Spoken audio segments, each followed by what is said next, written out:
When did you hire your first employee? 2021. What led you to make that move? We felt like we were maxed out pretty much with two guys. You know, they can only do so much. We discussed it, talked about it. It was kind of a big step because we were like, are we going to be able to have enough of work for a third guy, fourth year in business, whatever it was. We decided to give it a shot. I mean, worst thing, we'll have to tell the guy we don't have work, you know, if it's just not going to work out. But And we wanted to grow. It was a little tight for us to getting phone calls all the time, and one of us are running, looking at estimating, then there's only one on the job site. Yeah, that's tough. Just seems like can't get nothing done with Right, one guy if right. you're used to working with two. So that made it a lot easier that way, just to have another guy out in the field. I like a 2 to 3 man crew. You can get a lot done. You can be efficient.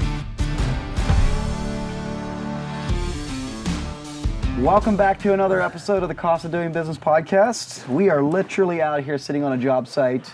I am with the boys from Top Rock, and we're here in eastern Pennsylvania, or central Pennsylvania. I don't know what you consider it here. Central. Central. We enjoyed kind of getting a bit of a tour of the job site and the backstory of what they're working on here. But looking forward to chatting.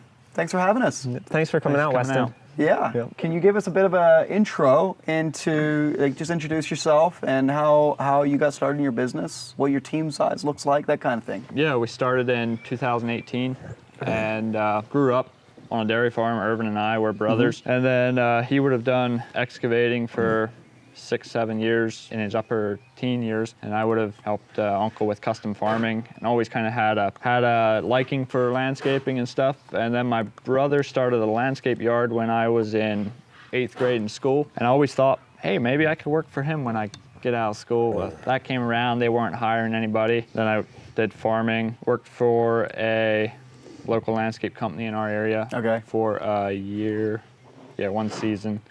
And I did construction, and then that following year we started our own in 2018. And you both started at the same time together? Yes. Okay. Yeah. Yeah, so first it was like Saturdays and evenings type of stuff. I mean, small jobs here and there. And then probably what got us started, one of our bigger jobs were at home. My parents actually wanted a patio. And so we did actually it was at a natural stone sitting wall and then a natural stone pattern, flagstone patio. And me and him worked on it. And then we kind of... So you're clearing diaper duty, diaper debt? Pretty much, you know. and pretty much went from there, you know. Then I think we did that in 17 maybe. Yeah, we were both working, had our full-time jobs, and then we were doing that in the evenings. We were both living at home at the time. Okay. That was before we were married, so. Yep. Yep. Yeah, I've definitely done some of those projects at home for the parents, you know. And they bought another house, so now I'm gonna have to go do it all over again. It was a couple of them nights we had a light right out. It was right close to the shop area. Yeah. And we could turn on the light, you know. And Mom would come out and she's like, "It's about time to turn that light off." You know, we'd be out there till some nights 9-10 o'clock, and it got us here. That's kind of how you get started. Got our hands wet, you know. It was just the two of you at the time. Yeah. When did you hire your first employee? 2021. So. Okay. Yeah. And what led you to make that move? So we felt like we were maxed out pretty much with two guys. You know, they can only do so much. And then we discussed it, talked about it. You know, do we want to hire? It was kind of a big step because we were like, are we going to be able to have enough of work for a third guy? And you know, fourth year in business, whatever it was, third year, whatever it was. We decided to give it a shot. I mean, worst thing, we'll have to tell the guy we don't have work, you know, if it's just not going to work out. But I feel like we kept him busy pretty decent. Now, winter times is always a struggle, but summer times it's good.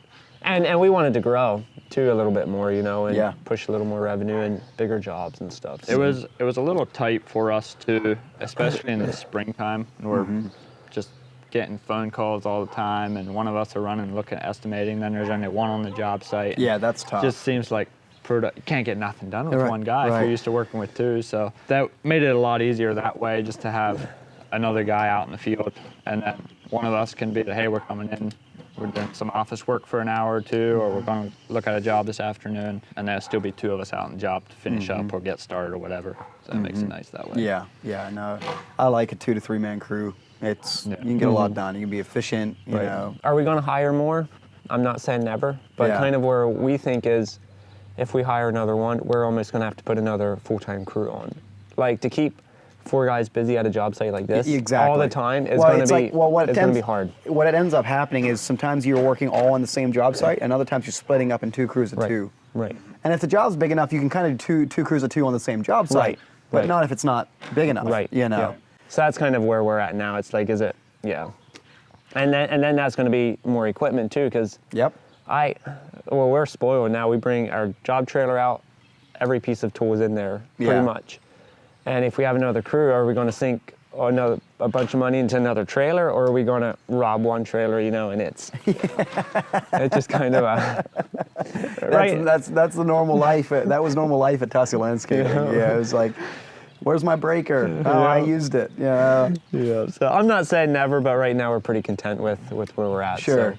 Yeah. I think probably that if we could, before we hire another guy in the field, if possibly do a guy that would do more of our estimating and design work. Yeah, I think could see that because then you're still maintaining your 1 crew model. Right. Yep. You're just you can just do more. And Yeah. I think that's where we could probably actually take it maybe to the next step if we would have a guy that would come on to do the designing, maybe meet with clients. Maybe Yeah. we wouldn't meet with clients quite as much. Yeah. And then he would do the designing and estimating. I think that would be key. I would love that, but I don't know if this is the right time yet. We have our feelers out. If the right guy would come up, we definitely at least Explore say it. a part-time work, or Yeah. at least definitely look into it a lot. So. Yeah. What is your like bread and butter type job? Like, what's the kind of thing that we love these kinds of jobs? What is that? So I don't know what you like, but I personally like the natural stone, irregular natural stone. Yeah. It's a ton of work. Yeah, it is. And it's a ton of detail. Like you get them big pieces, we cut everything. And then we actually take a hammer on our edges and chip our edges so it looks a little bit more modified. That type of work is what I love. Like your natural stone. Pavers is great too, but that's definitely Sure. I think probably, are you talking more like price range? Yeah, I'm interested in that too. Like, Yeah, is it the 20,000? Is it the 80,000? It's Probably the $20,000 to $40,000 Yeah. is probably where we can really shine, go in and knock it out. Some of these jobs that are 100 or 80 or 100 or more, there's just a lot more behind the scenes. Yep. Detail work, process you got to think about, stuff like that. So. Because even when I was at Tussey there, even when we were doing the multi-6-figure, even as big as $1 million jobs, I mean, those $50,000 jobs. I mean, they were nice because you could just get in and get out. Get in, get out. Yep. 3 to 5 days. Yep. It's solid. Yeah, I think that's probably where Production is good, is what I'm making. Is the point I'm making. our production would probably be the best in that price range, $30,000 to $60,000. Well, it seems if you get big too. I mean, we've done a couple what we call big, $100,000 projects. That range. There's a lot of behind the scenes stuff happening, like a lot of office time. Figuring in just on what this job's going to take, and then for sure, a job like we're on now, it was like water ran out to the kitchen, and we needed gas run out, and we needed a drain plumbed into the sewer. So all that needs to be thinking of. You got to get subcontractors for that. Some of that stuff needs inspections. There's more variables. Yeah, it's a lot of stuff you got to think of, but it's good. I like it, but it's a little harder. Do you know how many man hours you have in the bid for this job? When we buy the pavilion, they kind of sell it as labor included. That's not actually figured anything in the bid because I don't know exactly how many hours it's going to take us to put that up. But I think we have right around 240 hours for this job.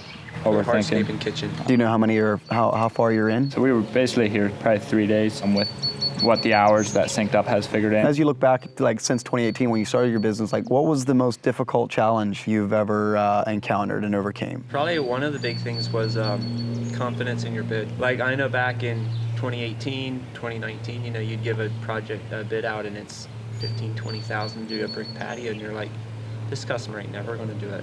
Like, that's way too much money. I mean, anymore, it's nothing to send 30, 40,000 out, and you're like, this is the bid, we're going to send it. And that was probably the biggest thing to wrap our brains around it way first, and now it's you send it and see what happens. Yeah, the sooner you can get over that mental blocker of like second guessing yourself or like, telling yourself, oh, they're never going to go for that. That's way too much money. The sooner you get to the point where it's just like, this is it, send it. Yeah. You know, oh, you want to change something? Sure. What do you want to cut? Yeah. You know?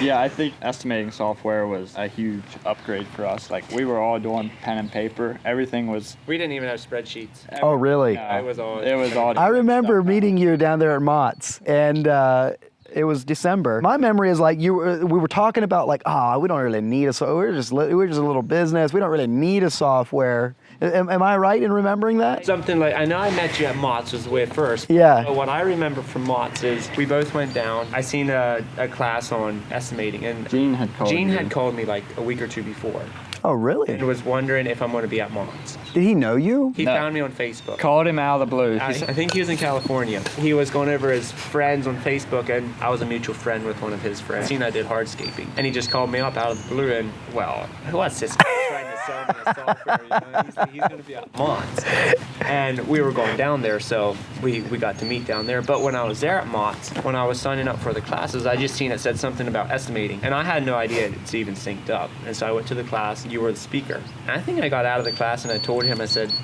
we need that software. That's what he said.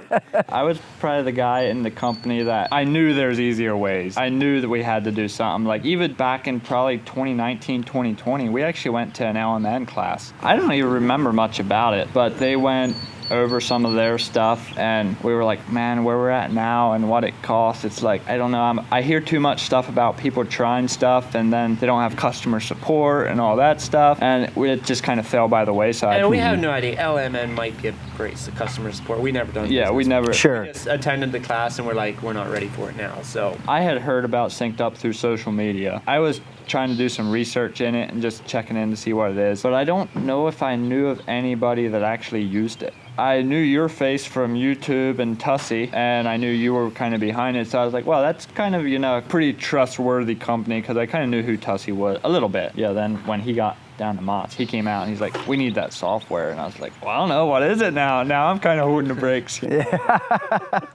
no, what we used to do on our estimate, we usually figure out our material costs, and then we would, of course, add tax and then add markup in our materials. What kind of markup? Just profit? I think Like it a was 10 or 20? 10%. Yeah, so that's just profit. Yeah. And then we would do. It's going to take us 100 hours, and that was usually a guessing game, but you still have. Yeah, that is still a bit of an it's an estimating. Yeah. So how did you come up with your hourly rate before you had SynkedUP? Oh, that was just off the top of our head. Really? Yeah. It was kind of the old adage of look to the left, we're better than that guy. Look to the right, not as good as that guy. Go in the middle. I think we were right around 35 or 40 Dollars an hour? an hour, but that not including overhead. Oh, okay, your cost. From early on, we usually did material cost and the labor cost, added that up, and then With we our would, markup. With our markup, added those three up, and then we would do 10 to 15% we do like on a 10 top. to 15% as overhead. So we were already calculating overhead. Was it Some. enough? Yeah, I can tell you right now that's not enough. The average business is more like just general rule of thumb. It's like 30, 30, 30, 10, meaning like 30% in a project like this, 30% labor, 30% materials, 30% overhead recovery, 10% profit. Give or take 5% on any of them. You can get all the way up to 25% profit if you do that.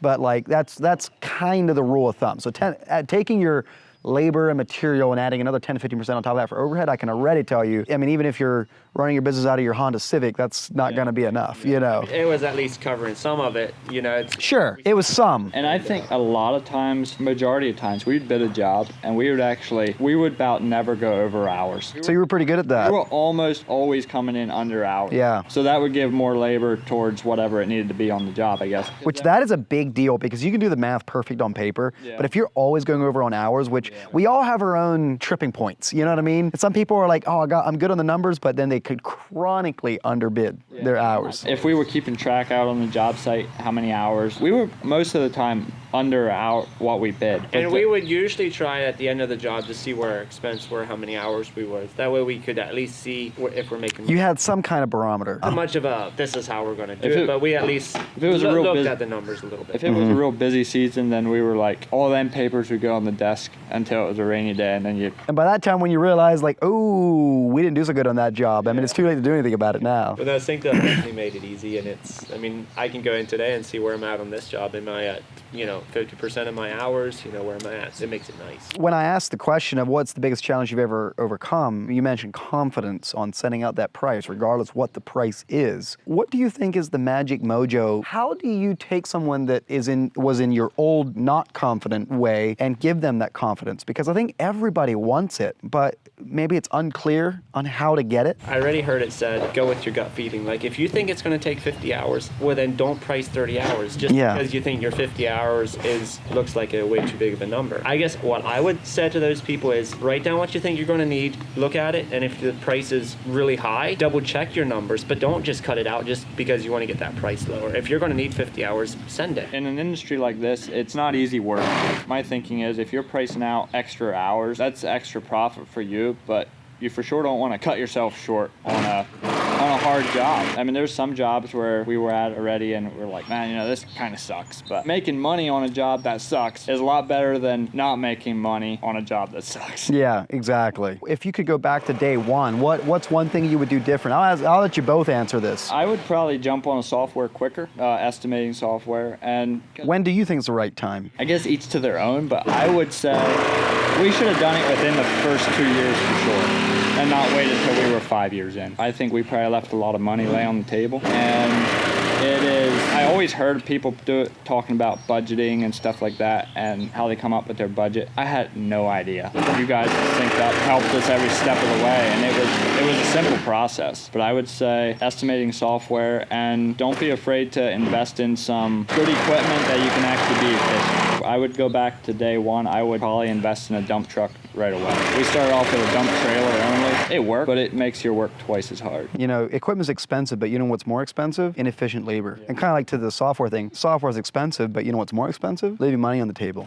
Most people are leaving 10, 20, 30 times on the table than what the software would cost them. I think our first or second year, we ended up with the Mini. Now, it wasn't this one, it was an old one. You don't need brand new equipment to start out with. Maybe some people think different, but we started with older equipment. We might have got lucky and it's working well. We never had a boatload of debt on our business. And I think that just gave us a lot more. If we get a little bit slow, at least we don't have that $2,500 payment. Yeah, my thing would be get equipment like a skid loader, a mini excavator, and a dump truck. 3 very key things. Some guys do with dingoes. Yeah, you can do that. Get something that you can move that pallet around, you can dig out with. If you're going to try doing it with a shovel, you're not going to make money. That's 100% true. You can rent equipment, but it's a pain in the ass. Another question I like to ask on the podcast is, what's the best advice you've ever been given? I would say some guys told me already, don't be afraid to stick your neck out and do something. You might not feel comfortable doing it, but if you're wanting to get into landscaping or hardscaping, get out and do it. If you want a job that has no changes, don't do landscaping. But if you want experience or the thrill of it, then just stick your neck out and do it. Yeah, running a business is not for the faint of heart. What about you? We do our jobs, bid jobs. Like, it's going to cost $50,000. But if you come in and you made a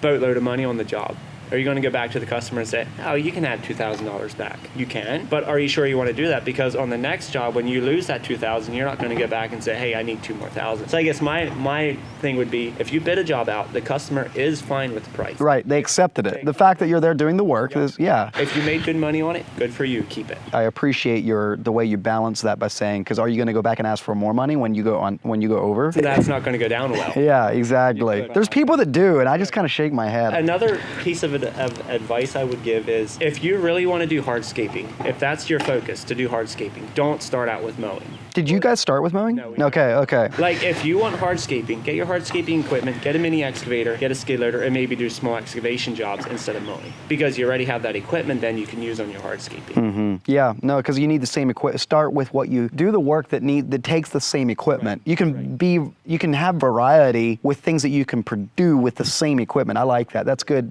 advice. Because I talked to another business last summer that was like all into outdoor living, hardscaping, and all of that. But he had started mowing. And he has these two, I forget what they were, $15,000 mowers sitting there, and he's got one day a week, of a route that so it's just like, so he's got all this equipment sitting there. It's like, should I just sell it, There is a place for a company, there's a lot of companies that do both. And I would say, have a mowing crew and have a hardscaping crew. Right. Keep everything busy. Go mow. Yeah, right. It's just that you have two divisions in the same business. Exactly. Yeah. That's right. Which means 2 equipment setups, 2 teams, like all of that. Yeah, absolutely. So what are you most excited about the future? I enjoy out in the field working and stuff. Like, I get tired of the office if we have 2 rainy days in a row. Excited about in the future is probably to focus more on high-end clients. Moving up, we do jobs under $10,000 anymore, but I would like to gear ourselves more towards high-end clients, and the clientele actually know that, hey, that's what we do. You get more of what you do, you know? What about you? I guess something I'm excited about. I mean, we have goals. I don't know how much a 3-man crew can do, but we are pushing for that $1 million mark. I know of a couple. We're not there yet, but we're hoping to get there. It's possible. I can tell you this, it's possible. You definitely don't get there by trying to be the cheapest guy. Right. and with that, then is going to come a little bit different equipment. Yeah, correct. For you to do $1 million with 3 men, 3 employees in the field, it requires equipment. Till rotator. Green hose or yellow hose? Haven't decided. I don't know, I haven't decided. We have a yellow hose dealer not far from. Oh, you do? That's funny. For whatever it's worth, at Tucson Landscaping, they didn't get a till rotator until last year, and they're a 30-some-year-old business doing $6 million, so. But then I look at it too, it's like we still run old trucks. We have a 550, 2007 550, and that thing's going to need replaced. It's got 210,000, so it's not crazy. Oh, that's a spring chick. But and it works well. But you know, it's some of those big purchases that you can't just go and spend like 40,000 till rotator. Yeah, you have to plan for it. You also have to plan for your trucks is very essential. So if your truck breaks down, you won't be able to run your tilt rotator. Yeah, exactly. So, and once you have, when you do buy expensive equipment like that, then you got to run it. You got to use it, you know. I would love a tilt rotator, but we're not quite there yet. Yeah, well, don't feel pressure from the Instagram crowd. Well, thanks, Nate and Herb, for having us out here. We super appreciate it. These things is one of the favorite things I get to do. It's super rewarding to come out and learn from other businesses, see what you're doing, learn from the struggles you're having, and also learn from the benefit that SynkedUP has had in businesses out there. And it's really rewarding to see the real world outcome. Like, trust me, I'm not passionate about building buttons. I'm passionate about producing the outcomes that good software can do for you. So I do appreciate your software, and I actually seen somewhere on Facebook or something the other week, somebody was bashing a little bit SynkedUP. You know, $400 a month or whatever it is now. It's a lot of money, you know. It can be an equipment payment, which it could be. But I also look at it like we use SynkedUP every day. When do you call that a piece of equipment? I personally feel like SynkedUP to us is a piece of equipment. right. And it's a piece we can't do without. Yeah, no, I agree. It's like, sure, it's expensive, but you know what's more expensive? Not making any money, losing money. I thought it was interesting when you were down at Outdoor Living Mastery. Oh, yeah. You plugged in some numbers for a business or whatever, and then you added the SynkedUP overhead in, and it made your cost go up less than $1.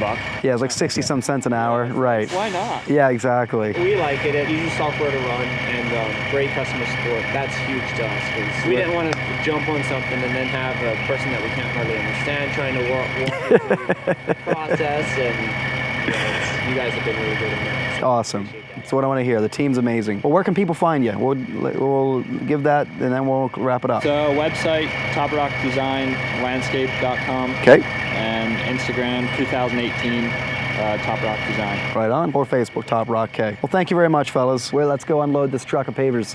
thanks, Weston. You're welcome.